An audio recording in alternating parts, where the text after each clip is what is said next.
Obinna, you are now husband to Chika, even in death. Chika chose love over her father's pride. But what Obinna received as bride price was not a bride, it was a corpse. Chief Obi was known for his wealth and pride. His only daughter, Chika, was his jewel, the child he planned to marry into another rich family. But Chika's heart chose Obinna, a poor palm wine tapper. He had nothing but his calabash and strong hands, yet he made her laugh. When her father forbade her from seeing him, she shouted, "I will marry Obinna or no one else." The whole compound trembled at her defiance. Her mother wept and begged her to obey, but Chika's heart was stubborn. Against her father's will, she left home one night and went to live with Obinna in a small hut by the forest. From that day, whispers followed her everywhere, "The chief's daughter has disgraced her family." She chose love over honor. But Chika cared for nothing except Obinna. Obinna welcomed her with open arms. He knew the price of sheltering the chief's daughter could be death, yet he could not turn her away. Life was not easy. Chika fetched water, cooked food, and shared in Obinna's poverty. They laughed under the moonlight, promising never to part. But their happiness was short-lived. Soon, the signs of pregnancy began to show. Chika's belly grew, and her shame grew with it. Fear gripped her heart whenever she thought of her father. "If my father finds out," she whispered to Obinna, "he will curse me forever." Obinna assured her, "Once I pay your bride price, all will be well." But Chika knew her father would never accept it. The weight of disgrace burned her chest. She wanted to erase the shame, to return home one day without the evidence of her rebellion. It was this thought that led her down a dangerous path. One rainy night, Chika crept out while Obinna slept. She had heard of an old woman in the next village who helped young girls in trouble. Desperation blinded her. The old woman gave her bitter herbs and warned her of the risks. Chika drank them with trembling hands, tears wetting her cheeks. By dawn, her cries echoed through the hut. Obinna woke to find her riding on the mat, blood soaking the earth. He held her, panicked, begging the gods to save her. But her young body could not withstand the pain. With her last breath, she whispered his name, Obinna, and went still in his arms. The hut fell silent, broken only by his wailing. The love he had fought for, the girl who defied the whole village for him, was gone. And yet, the weight of tradition was not done with them. Her story was only beginning. When word reached Chief Obi, he stormed into Obinna's hut with his guards. He looked down at Chika's lifeless body, his heart heavy with rage and sorrow. He did not cry. Instead, he declared, "Dead or alive, her corpse must still be married.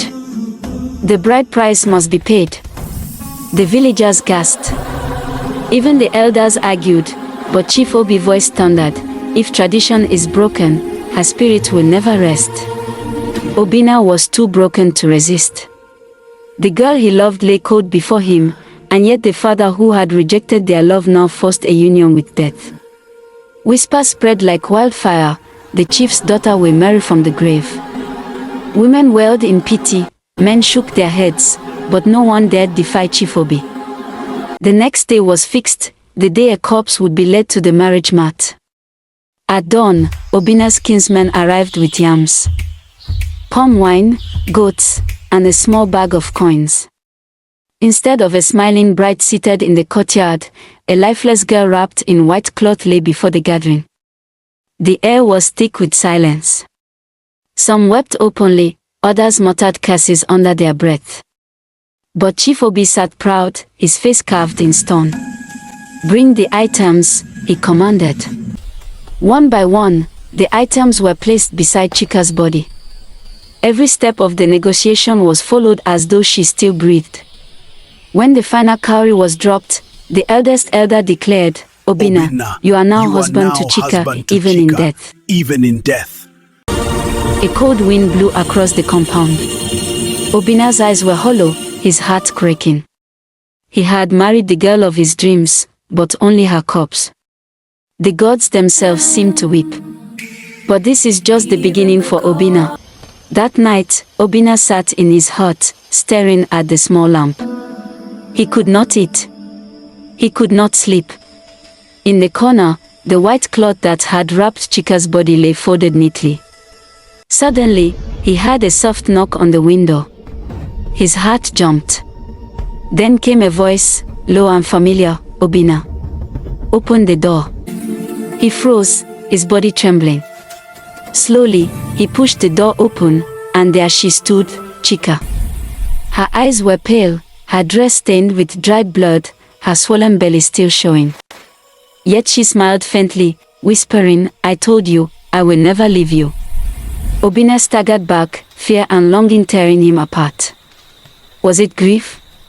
Was it madness? Or had death truly delivered her back to him?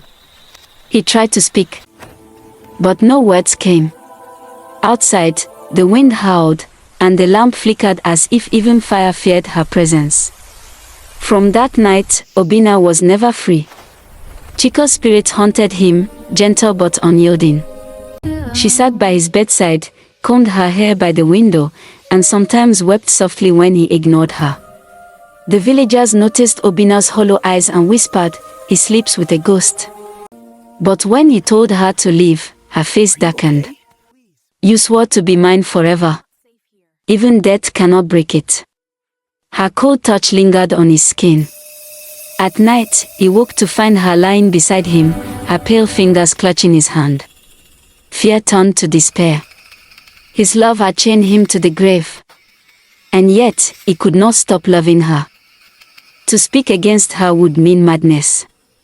To accept her was death itself. The young palm wine tapper who once dreamed of joy was now a prisoner to the dead bride of UCHE village. And her hunger for him was growing. Desperate, Obinna sought out a dibia. The old man cast his cowries and shook his head. "Child, you are bound by tradition. When you paid her bride price, even in death, you tied your soul to hers. She will not rest until you follow her." Obinna pleaded, "There must be another way." The dibia's eyes dimmed. "The dead are jealous lovers. She will drag you into the soil if you resist. Unless you break the covenant." Obinna clung to the hope. "How can I break it?" The dibia whispered a ritual, one that required courage and sacrifice. But before Obinna could decide, he returned home to find Chika waiting, her pale face smiling. "Where have you been, husband? You know you cannot hide from me." Her voice was soft, but her shadow stretched across the room like chains. That night, Obinna could not sleep. He knew his days were numbered.